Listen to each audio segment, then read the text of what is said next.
And it is a pleasure now to have Blake Cortright join us, the filmmaker. Nice to see you. Nice to see you. Thanks for having me. We appreciate you joining us. What inspired you to make this film? When I climbed Mount Marcy for the first time, the tallest mountain in New York State, I'd hiked the summer before with my dad and my brother, and it was kind of a father-son hike before I went off to my second year of college, and my brother was starting another stage in his life. So my dad wanted us to enjoy the time together. So we set out to hike 6 mountains. We walked away with 3, and that was a humbling experience, but it was also extremely awe-inspiring because we hiked up Mount Marcy, and me being the kind of aggressive hiker that I am, I got up a little before they did, and I got up to this little corner that faced southeast, and I had it all to myself. And that direction from Marcy, all you're seeing are more high peaks and the lowlands, and there's no man-made structures at all in that direction. So all I could see was blue skies and beautiful clouds and tall mountains and lakes and rivers and greenery. And it just took my breath away. And I thought, wow, they could have shot Lord of the Rings here. And then I thought, man, somebody should shoot something here. And on our way home, we couldn't stop thinking about it. I couldn't stop thinking about the imagery. I said, I've seen great photographs of the Adirondacks, but I've never seen really cinematic video of the high peaks. Mm-hmm. Where is it? Why hasn't it been done? I'll go ahead and do that, says the optimistic, bubbly 18-year-old going into my sophomore year of film school. And I thought, oh, I'll do a feature documentary while I'm at school. Why don't people do that? I don't know, I'll just go do it. And I realized later there's good reasons for both of those things, but I don't regret it. It's been, from that first moment to the present, it's still, that image is still in my mind vividly, and it drove me through the whole project. So sort of an aha moment when you get up there. Absolutely, an aha, inspiration, a revelation almost of what I was going to do next, because I didn't really have an idea of I'm going to make this big project. I knew a few years from then I was going to have to do a senior thesis film, a portfolio piece, but that wasn't anywhere near my head at that time. And as you sat up there and you were taking it all in, you thought about what it was that motivated people to climb the high peaks. Absolutely. That was actually, so because we set out to do 6, we only got 3. We got our rear ends handed to us on that hike. I thought, why do people do 46 of these? This is like physical abuse. Why would you put yourself through this? And I saw the views and I thought that's amazing, but we also had that same trip, we hiked up Tabletop Mountain, which really is treed in. There's a little view of Marcy, and I've come to appreciate it more, but at the time I thought, if there's more mountains like this, why would you want to do this over and over again?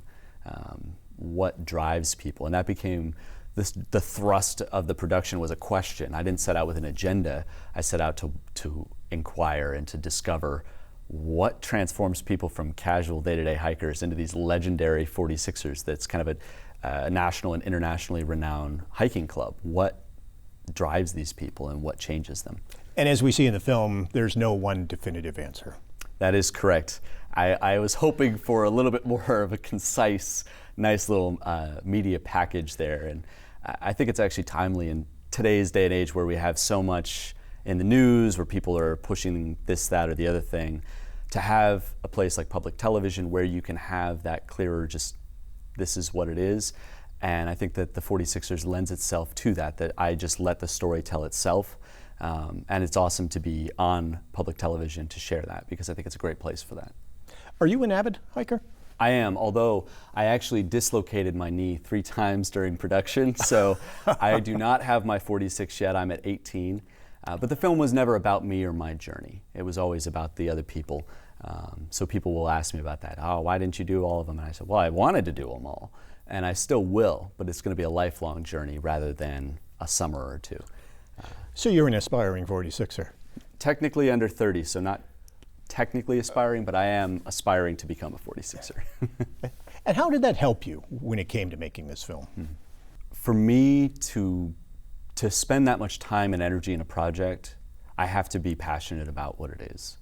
And I can do other things, and I've learned this. I can turn stuff around quickly. I can shoot on any number of projects, but if I'm really gonna take ownership of something as a producer, director, writer, editor, all of that, and pour that energy, and especially when I have other commitments, it has to be a singular driving force.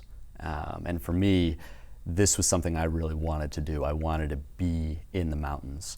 And it really changed me too. I grew a lot through that, not just in my technique and as a filmmaker, but also as an individual and as a person. And I think it's one of the best experiences of my life. It had to be grueling and difficult. Yeah, we had very many difficult days. As I mentioned, I dislocated my knee 3 times on production while we were out there, so then I had to limp out slowly. And I had a good team of people around me, though, who were very supportive and helpful, and I took the time to heal after that, and then it happened again. And so that's one aspect where it was very difficult, but also just the weather. We had days that were sub-freezing. One of the days we went out to shoot promotional content, it was -24, which now, having lived in Saranac Lake for 2 years, that's just another that's day. A winter's day, yeah. yes. It's a casual walk in the street. But at the time, coming from Virginia Beach, that was pretty jarring. And that whole experience, carrying gear out there, it's one thing to carry all the gear you need for hiking, the food, the water, the emergency supplies, the extra layers, the lights, all the other things that you need. And then to add to that, camera equipment, lenses, tripods, audio gear, and sometimes jib cranes. It became a much bigger endeavor, and we always had to have people with us. It wasn't something I could do alone. And so that was from the outset, I knew I had to surround myself with a good team. And that made it much more enjoyable. I wouldn't say easier, though, because we all struggled for sure. Some of those hikes were pretty grueling, and sometimes we'd get to the summit and be socked in a cloud or stuck in the rain or stuck in the snow. And in hindsight, I'm very happy about that because it lends to the film's realism. Instead of saying it's always all beautiful all the time, no, sometimes you're stuck in a cloud and rainy and muddy, and sometimes you have to turn back, and we learned that as well. And I think that's something that's hard for people, especially when the mountains seem smaller. They're not Everest, they're not the Rockies out west, but they are very rugged and challenging terrain, and it is a true wilderness area, and I think people need to have a respect and appreciation for that, and we grew in that as we made the film. And that was a big part of your story. Yeah. Hearing from many people that say, yes, this is a wonderful experience and there are breathtaking, spectacular views from the top, but be forewarned that when you take on these mountains, you may find yourself in some pretty dangerous situations. And when I launched the Kickstarter in January of 2013, our subtitle for the film was Conquering the Adirondacks. At the time, I was 18. I didn't know anything about it. I'd casually hiked before then. And people took issue with that. And hindsight, I see why. Because there's an old saying, I think it's from a Himalayan mountain guide, that the mountain decides who reaches the top. And you're not going out conquering and putting this in. I just thought of it as physical achievement. But then I realized that's not the spirit of the people that hike this. They're not out there trying to just check off a list. For the most part, these are people that are passionate about the area. And through that time spent there, they come to love the mountains. And the mountains give something to them as well by being out there and being renewed and refreshed, developing deeper friendships than you could in a more casual setting. And for me, that was my experience. Certainly, I met and developed deeper friendships there. I grew. And it wasn't this attitude of, I'm going to go conquer the mountains, but it became more of a reverent view towards an awe-inspiring piece of nature. That's a big part of your film and the story, really, is how the weather can turn on a dime. And that was one of the stories in the film that was really so emotional, was the couple from Australia that back in the 90s we heard from Sharon Moore, the widow, talking about how they came to the Adirondacks and they had 90-degree weather, and they went up and they were totally unprepared, and the weather turned while they were trying to climb Marcy, and it cost him his life. And that's a whole interesting story, because originally we had interviewed the forest ranger, Peter Fish, who was there and rescued her. And he got emotional about the story, but in the initial pitch, I didn't have any photographs of them. I didn't have any of Sharon's story. I just had Pete Fish recounting it. And it was emotional. But one of my friends from college, who was an editor, she would assistant edit on some productions for Discovery and a few other places. And she watched that and she said, if this was on National Geographic or PBS or IMAX, what would you would see their photograph here. So we went about, my dad being the producer that he is, and my parents are producers not for nepotism, but because they really did produce the film along with me, and I couldn't have done it without their assistance. But one of the things he did was he looked through the old news archives, found their story, and actually reached out to Sharon in the most gracious and compassionate way. The letter that he wrote her got me emotional. As he said, we have this story, I want you to know that this is a part of our film.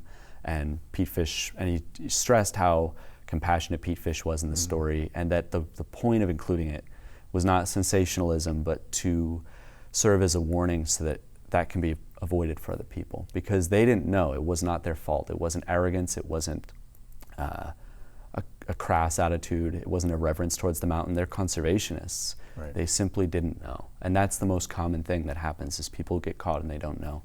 So we wanted that cautionary tale, and she replied to us and said, "Oh, a blast from the very sad past." And she very graciously had sent us this piece that she had written a few years before, processing that.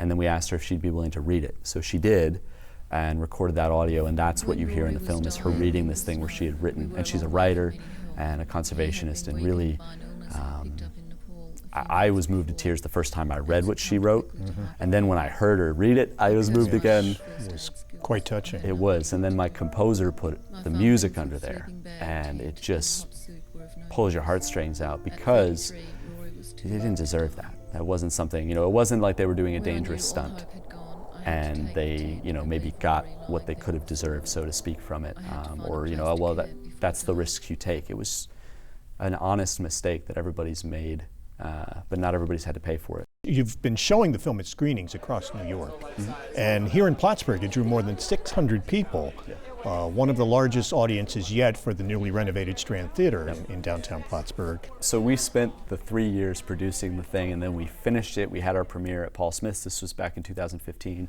and we did these limited screenings. This was before we picked up our full PBS contract, and now we're getting to go to an even wider audience, which is so exciting.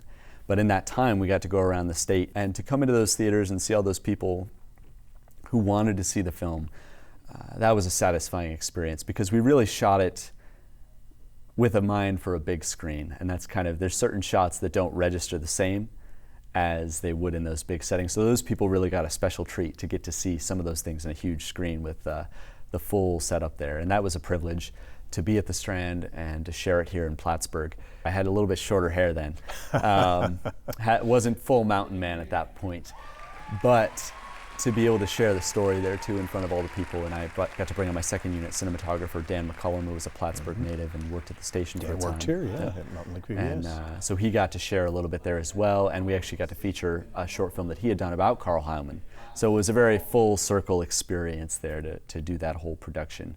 And to sit in a theater full of 600 people and hear them all gasp at the same time, or laugh at the same time, or clap at the same time, that's really satisfying as a filmmaker.